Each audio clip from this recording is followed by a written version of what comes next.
Bonjour, dans cette leçon, nous allons traiter la ponctuation. Bon, il y a certaines personnes qui négligent ce point qui est normalement qui est très important dans la langue française parce que vous serez amené, quel que soit votre statut, à rédiger soit un rapport, soit une thèse ou un document quelconque et le fait de mal placer une ponctuation, automatiquement, ça va changer carrément le sens de la phrase. Dans ce cas, la ponctuation, c'est un élément d'une grande importance pour l'apprentissage de la langue française. Elle influence la compréhension d'un texte et bien sûr, elle contribue à la logique du discours en permettant à l'auteur de s'exprimer avec clarté. Les signes de ponctuation, il y en a plusieurs. Il y en a ceux qui sont placés, bien sûr, au milieu de la phrase et ceux qui sont placés en fin de phrase. C'est ce qu'on verra dans cette leçon.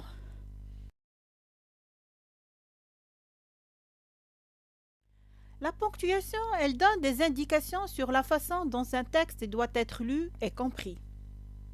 Comme je l'ai dit au début, il existe deux catégories de ponctuation. La ponctuation forte et la ponctuation faible. La ponctuation forte, c'est le genre de ponctuation qui se trouve à la fin d'une phrase. Et la ponctuation faible, ce sont les types de ponctuation qu'on trouve au milieu d'une phrase. La première ponctuation que nous allons voir, c'est la virgule. Alors la virgule, elle permet de marquer une courte pause dans la phrase. C'est un séparateur qu'on utilise pour laisser le lecteur respirer et donner du rythme dans la phrase. Alors, quand il faut l'employer, c'est ce qu'on verra tout de suite.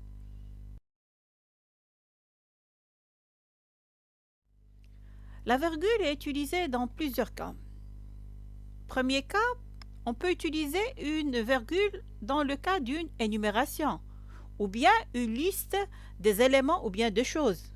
Je peux dire par exemple, je dois faire mes devoirs, virgule, ramasser ma chambre et sortir. Ou bien on peut l'utiliser aussi pour séparer des mots ou bien des groupes de mots dans le cas où ils sont articulés avec et ou ni. Lorsqu'on les répète plus de 2 fois, par exemple, il ne craint ni le vent, virgule, ni le froid, virgule, ni la neige. Pour remplacer aussi les conjonctions et ou et ni. Toujours un exemple pour mieux éclaircir le point, c'est, je peux dire, vous pouvez acheter un pantalon, une chemise et une paire de chaussures. Alors, vous pouvez acheter un pantalon, une chemise. Entre les deux, je dois mettre une virgule. Et pour le dernier élément, je mets la conjonction et. Comme vous avez un autre exemple, vous avez la possibilité de prendre du chocolat, du pain, du beurre et de la confiture. Donc là où il y a une liste d'éléments qu'on sépare avec des virgules. Aussi, on peut utiliser la virgule devant des mots ou bien de groupes de mots ou des prépositions pour changer le rythme de la phrase ou accentuer un sens que nous souhaitons donner. Par exemple, je peux dire je sortirai, mais un peu plus tard. Donc, je sortirai, j'utilise la virgule et je continue ma phrase, mais un peu plus tard pour donner plus d'éclaircissement sur ma phrase.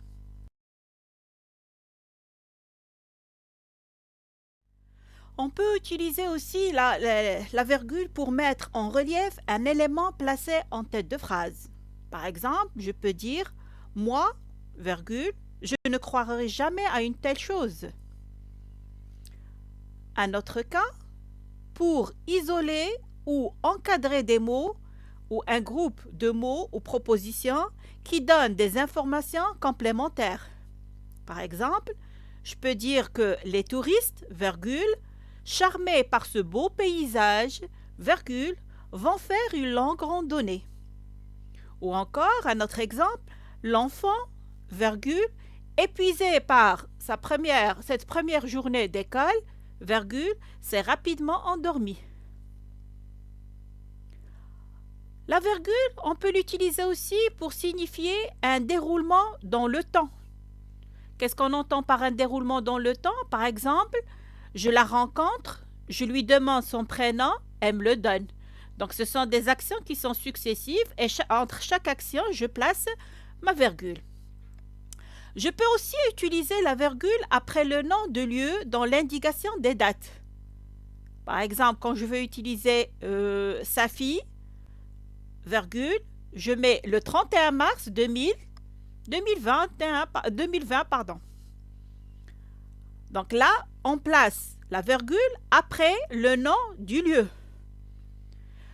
Ce qu'il faut retenir au niveau de l'écrit, c'est que la virgule, elle suit directement le mot et elle est suivie d'un espace pour que votre texte soit bien écrit.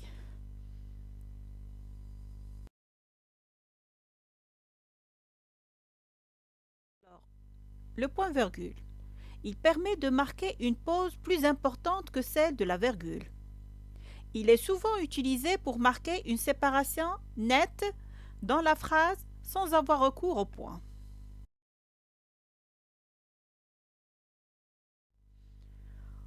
On peut utiliser le point-virgule pour séparer des propositions ou expressions qui ont peu de relation entre elles, mais il existe un lien logique. Par exemple, je peux dire « La planète se réchauffe, point virgule, les glaciers reculent d'année en année ».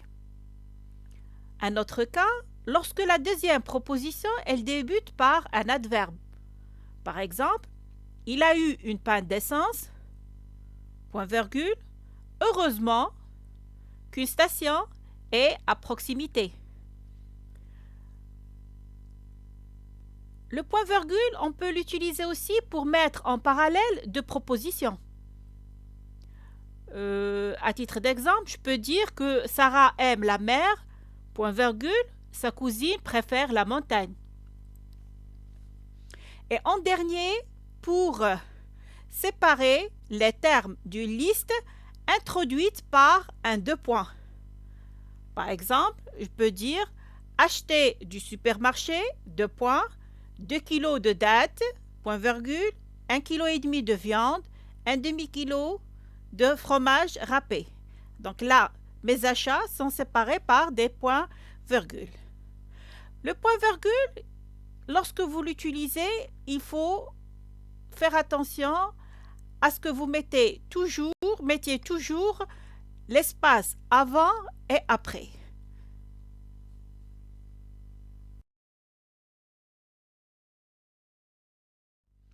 Les deux points. Les deux points sont généralement utilisés pour désigner ou annoncer quelque chose dans la phrase. On peut annoncer par exemple une énumération. À dire par exemple les meilleurs films de cette saison sont, je mets deux points et je cite les noms des films. Comme les deux points, on peut les utiliser dans une citation ou des paroles rapportées. Par exemple, je peux dire « Monsieur X a dit, deux points, j'ouvre les guillemets et je donne sa citation ». Et enfin, les deux points, on peut les utiliser comme une explication ou précision. À dire, à titre d'exemple, « Je n'ai nullement aimé ce roman, deux points, il n'est pas intéressant ». Pour les deux points, au niveau de l'écriture, il faut respecter à ce que vous mettiez l'espace avant et après comme pour le point virgule.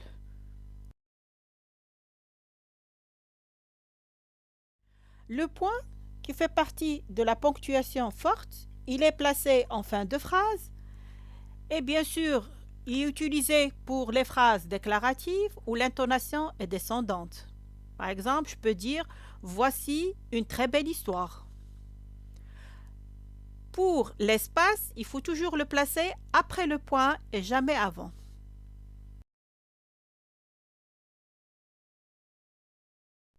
Les points de suspension. Alors les points de suspension ou les trois points de suspension, ils peuvent être utilisés dans différents cas. Le plus souvent, ils expriment soit un doute, soit un silence. On les utilise pour indiquer que la phrase est interrompue. Il existe plusieurs cas. Par exemple, la phrase commencée est abandonnée. C'est le cas, par exemple, si je dis « Attends que je mets 3 points de suspension, il va me rendre fou ». Un deuxième cas, il indique une hésitation en cours de phrase. Elle est, j'utilise 3 points de suspension, partie hier matin. Troisième cas, il exprime la suite d'une énumération sans les citer. Ça peut être remplacé par etc. Par exemple, le fait de dire « J'aime de nombreux artistes », je cite quelques-uns et puis je mets 3 points de suspension. Un autre cas, sous-entendre une suite, une référence, une complicité avec celui à qui on s'adresse. Un effet d'attente. Je donne un exemple. Vous me comprenez? Je mets 3 points de suspension. Un jour, je ferai le tour du monde. Et j'utilise 3 points de suspension. Alors, un autre cas, lorsque je veux employer un nom sans citer vraiment la personne. Alors, par exemple, je dis Monsieur X, je mets 3 points de suspension, m'a raconté cette étrange histoire. Donc là, j'utilise les 3 points de suspension afin d'éviter de mentionner le nom de la personne. Pour les points de suspension, ils ne sont jamais précédés d'une virgule ou d'un point-virgule. Si on les met entre crochets, alors les points de suspension, ils indiquent une coupure dans une citation. Pour l'espace, il faut l'utiliser toujours après les 3 points de suspension.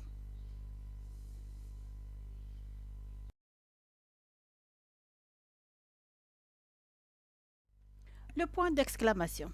Il permet d'exprimer la surprise, l'exaspération, l'admiration ou l'ordre. Il s'emploie également après l'interjection ou le mot qui marque l'exclamation. On peut aussi le mettre à la fin d'une phrase pour signifier son intonation exclamative. Pour le point d'exclamation, il faut mettre l'espace avant et après. Le point d'interrogation, il se place à la fin d'une phrase qui pose une question. Il faut faire attention, dans l'interrogation indirecte, on utilise le point et non pas le point d'interrogation. Par exemple, je peux dire que je me demande s'il a réussi son examen. Donc là, c'est l'interrogation indirecte. Remarquez que la phrase, elle se termine par un point et non pas un point d'interrogation. Un autre cas, lorsque on met le point d'interrogation entre les parenthèses. Dans ce cas-là, le point d'interrogation, il marque l'incertitude. Par exemple, si on n'est pas sûr de la date de naissance d'une personne, on peut dire que, par exemple, telle personne est née le 5, je mets entre parenthèses point d'interrogation et je mets le mois et l'année. Ça veut dire que l'année que j'ai donnée, elle n'est pas certaine à 100%. Comme pour le point d'exclamation, alors le point d'interrogation est aussi placé, il faut placer l'espace avant et après.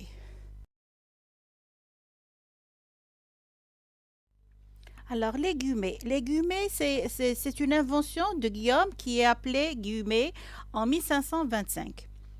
Ils permettent d'encadrer les paroles ou écrits de quelqu'un ou de faire une citation. Les guillemets sont également utilisés pour un mot ou une expression qui est utilisé dans un contexte inhabituel, que l'on désire souligner ou nuancer, de même que pour des mots qui sont étrangers. Lorsqu'on utilise les guillemets, il faut penser à faire l'espace avant et après.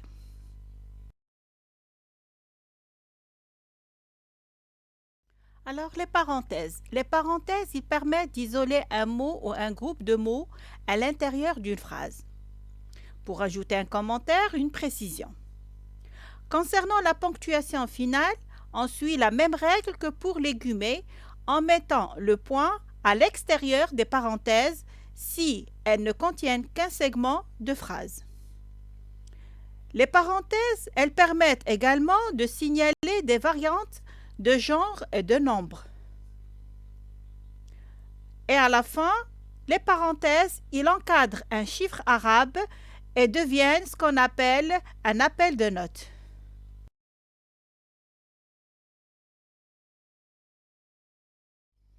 Alors, les tirets. Les tirets sont un élément de ponctuation qui permet de clarifier des éléments listés ou de segmenter une phrase.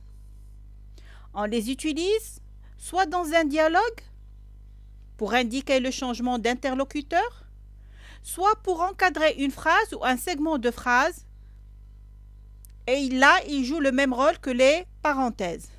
Et enfin, on peut utiliser aussi les tirets pour énumérer des termes dans une liste. Pour ce qui est des tirets, il faut utiliser l'espace avant et après. Alors, les crochets. Les crochets, on les utilise pour ouvrir à l'intérieur d'une parenthèse une autre parenthèse, comme vous le remarquez dans l'exemple cité ici. On peut utiliser aussi les crochets pour indiquer une coupure ou une modification dans un texte cité lors d'une citation. Pour les crochets, c'est comme l'exemple des parenthèses, c'est-à-dire là, il faut utiliser l'espace avant et après les crochets, mais jamais à l'intérieur des crochets.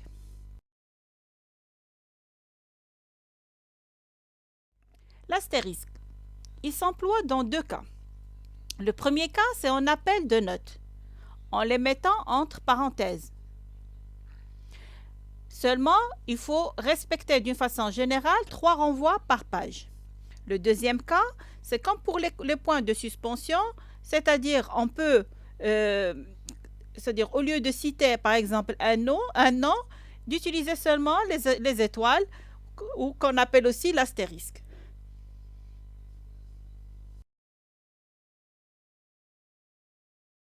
Alors enfin, la barre oblique. La barre oblique, ou ce qu'on appelle aussi la barre transversale, elle est employée dans deux cas. Le premier cas, c'est dans l'écriture des unités de mesure. Par exemple, je dis 120 km à l'heure. Alors, au lieu de mettre en entier km par heure, automatiquement, on met entre le signe kilomètre et l'heure la barre oblique. Ou bien, dans le cas où on met la barre oblique pour remplacer le trait d'union. Alors, pour conclure, j'espère que ces règles de la ponctuation française vous seront utiles, parce que maîtriser la ponctuation est, selon moi, est indispensable pour écrire correctement en français. Cela permet aussi plus de clarté dans vos structures de phrases et donc vous facilitez plus la tâche pour le lecteur. Sur ce, je vous remercie et à la prochaine leçon, Inch'Allah.